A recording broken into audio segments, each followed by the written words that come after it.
Bienvenue dans cette nouvelle édition du QG News. Au sommaire, le Burundi suspend sa coopération avec le Bureau des droits de l'homme de l'ONU. En cause, le dernier rapport des Nations Unies, accablant pour le gouvernement de Bujumbura. Le mariage forcé freine l'alphabétisation en Afrique. 125 millions de filles mineures seraient actuellement mariées avant leurs 18 ans. Un constat rappelé lors de la journée des droits de la fille ce mardi 11 octobre. Et Yaoundé bénéficie désormais de 35 000 mètres cubes d'eau supplémentaires. Une réponse aux pénuries et aux besoins croissants en eau potable de la capitale camerounaise. Le Burundi a donc décidé de suspendre sa coopération avec le Haut-Commissariat de l'ONU aux droits de l'homme. L'annonce a été faite ce mardi. Le gouvernement de Bujumbura entend ainsi dénoncer le dernier rapport des Nations Unies qui accable le régime burundais. Les 3 auteurs du rapport sont d'ailleurs interdits de séjour dans le pays. Zahra Mohamed Mouchou.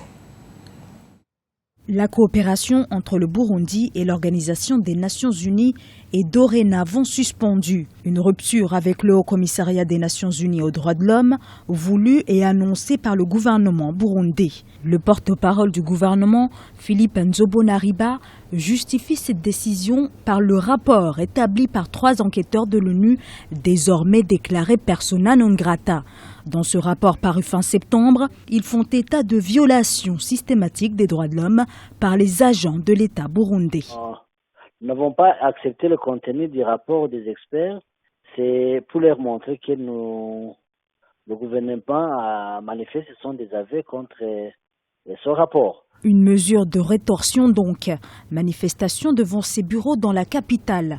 Menace de fermeture et d'expulsion de ses cadres.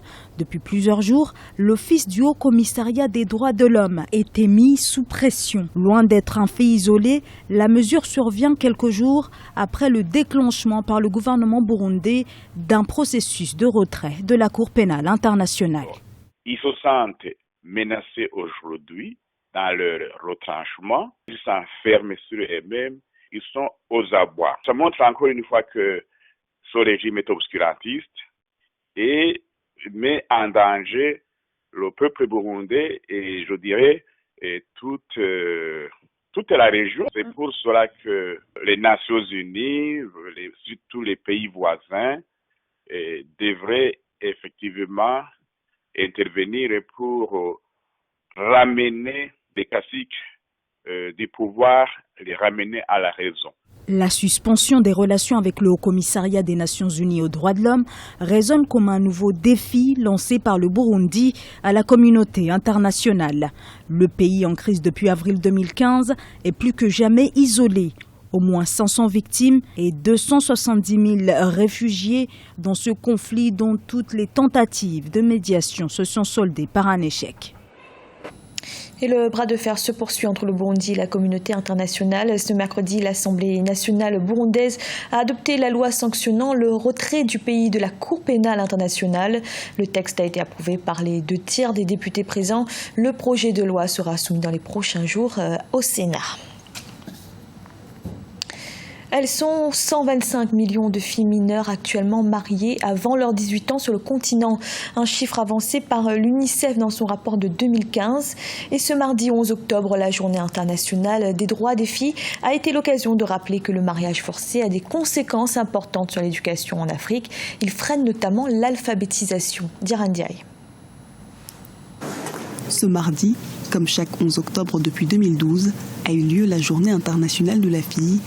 Cette journée mondiale rappelle que les filles constituent encore aujourd'hui le groupe qui subit le plus d'exclusion à l'échelle mondiale. C'est à la fois étonnant de pouvoir parler de la journée de la jeune fille au XXIe siècle, d'être obligé de dire ça, parce qu'il n'y a pas de journée du jeune homme. Donc à ce niveau-là, c'est étonnant, parce que dans une phase d'égalité, on est obligé de se créer une journée pour pouvoir réfléchir aux difficultés ou de l'éducation ou autre de la jeune fille, c'est qu'il n'y a pas d'égalité avec le jeune garçon. Mais à la fois, puisqu'il y a difficulté, autrement il n'y aurait pas la journée, ça peut permettre effectivement de pouvoir discuter, de réfléchir sur toutes les difficultés que rencontrent les jeunes filles. Elles sont en effet victimes de nombreuses discriminations et abus, excision, discrimination, exploitation, violence, mariage et grossesse précoce. Mariage qui se répercute dans la scolarité des jeunes filles, Les mariages forcés font chuter de 5,6% chaque année le taux d'alphabétisation des filles sur le continent africain.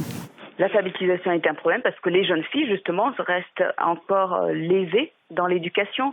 C'est dans les familles la personne qu'on va pas chercher à éduquer, à scolariser plutôt, parce qu'on considère qu'elle va appartenir au mari ou à la famille la famille du mari, et donc elle ne va pas apporter, elle ne va pas être rentable. Donc on cherche moins à investir à son niveau. Et ça, je trouve un peu dommage qu'on en soit encore là. Le monde compte aujourd'hui 1,1 milliard de filles. Ensemble, elles forment un groupe démographique précieux.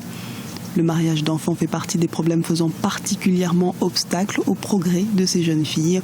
C'est en Afrique subsaharienne que le taux de mariage d'enfants est le plus élevé au monde. 4 filles sur 10 se marient avant l'âge de 18 ans et 1 fille sur 8 est mariée ou vit maritalement avant l'âge de 15 ans. En Algérie, la loi des finances pour le compte de l'année 2017 a été présentée en Conseil des ministres. Un budget placé sous le signe de l'austérité. Au programme, réduction des dépenses d'équipement et hausse du prix des produits de base. Quant aux recettes pétrolières, elles seront désormais directement injectées dans le budget, sans transiter par le fonds de régulation des recettes qui servait jusque-là à éponger le déficit budgétaire. Au Cameroun, l'offre en eau potable s'accroît dans la capitale Yaoundé. Les habitants bénéficient désormais de 35 000 mètres cubes d'eau supplémentaire. Un complément qui ne comble pas encore l'ensemble des besoins de la ville. Mais l'initiative est saluée par la société civile. Reportage de notre correspondante Viviane Baoken. De l'eau, le gouvernement rassure. Les pénuries seront de moins en moins présentes dans les robinets des populations de Yaoundé. Selon le directeur général de Kamwata, depuis une semaine, la ville connaît une production supplémentaire d'eau d'environ 35 000 mètres cubes par jour. Une annonce salutaire au vu du besoin qui devient croissant. Les populations de Yaoundé et environ croupissent dans le manque d'eau à boire. Actuellement, où nous vous interviewez ici, nous sommes dans les rationnements. Ça fait depuis le matin ici, dans mon quartier ici, à Issos, nous n'avons pas de l'eau potable à boire. Ça ne coule pas dans les robinets. Donc, dit que les 35 000 mètres cubes produits par jour vont apporter une solution. C'est une bonne solution, c'est une bonne annonce. Selon la Camerounaise des eaux, l'entreprise chargée de la distribution d'eau, la ville de Yaoundé compte actuellement un peu plus de 2 millions d'habitants et les besoins pour l'alimentation en eau potable sont estimés à plus de 315 000 mètres cubes d'eau par jour. Pour la société civile, les efforts restent à faire. Si en 2016, fin d'année, octobre 2016, cette eau, 315 000 mètres cubes seront disponibles au robinet, alors que la population peut-être va grandir d'ici décembre 2016. En 2017, nous pourrons encore nous retrouver dans les mêmes besoins.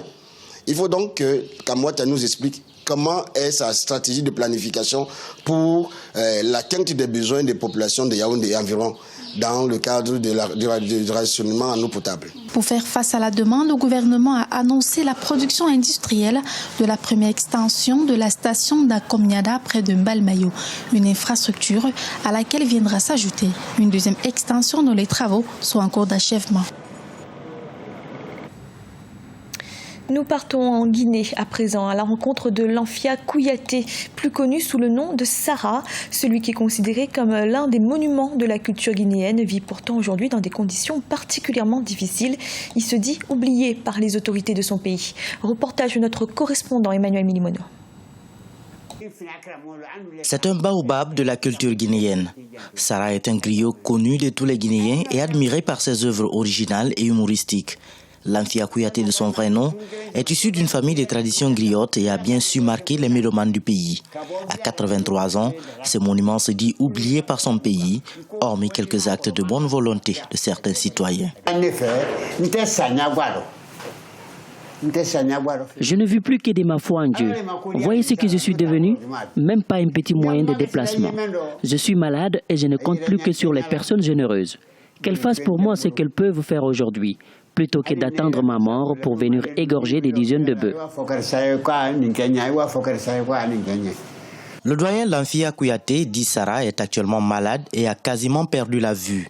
C'est un comédien de renom du temps du président Ahmed Sékou Touré et a pu le rester avec tous les régimes qui se sont succédés en Guinée. Sa célébrité lui a d'ailleurs été reconnue par le chef d'État Lansana Conté qui lui a construit la maison qui l'abrite au quartier Missira dans la commune urbaine de Kankan sur une parcelle de terre offerte par Ahmed Sékou Touré.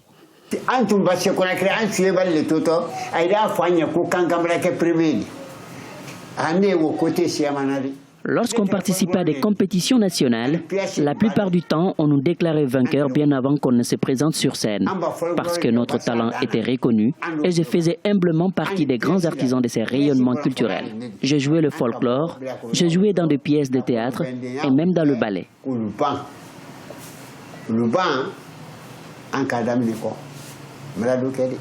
La plupart des artistes que j'ai eu à rencontrer dans des difficultés souvent indescriptibles, ils ont aussi dignement servi cette nation. Et c'est cette question, heureusement, qui a été tranchée la dernière fois par M. le Président de la République pour que ces artistes ne se sentent pas abandonnés par une nation qu'ils ont tant servi. Visiblement souffrant, atteint par l'âge et la maladie, la star du film Ballon d'Or garde néanmoins l'espoir d'un lendemain meilleur. Un lendemain qu'il fonde sur le secours et la sensibilité des personnes de bonne volonté. Ce journal a été réalisé par l'ensemble de la rédaction. Merci de l'avoir suivi. Retrouvez dans un instant une nouvelle édition de l'information.